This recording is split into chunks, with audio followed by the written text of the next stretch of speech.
Hi, this is Mark at Ding Dong's Garden. This is yellow longneck fig. It's huge. Look at the size of this thing.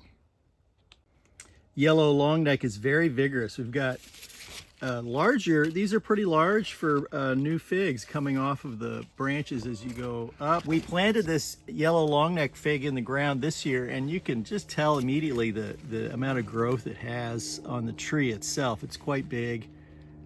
And I suspect over the next couple of years, as we cut it back to the ground every year like we do, it'll continue to get more and more vigorous every year. This looks like it's close to being ripe, so let's go ahead and take it off and see how it looks.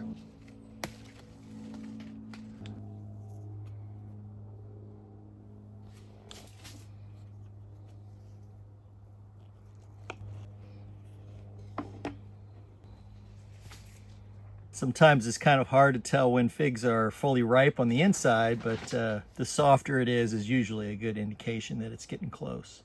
This is yellow longneck fig. It's an enormous honey fig that is mid-season for us, and the tree is quite vigorous in ground.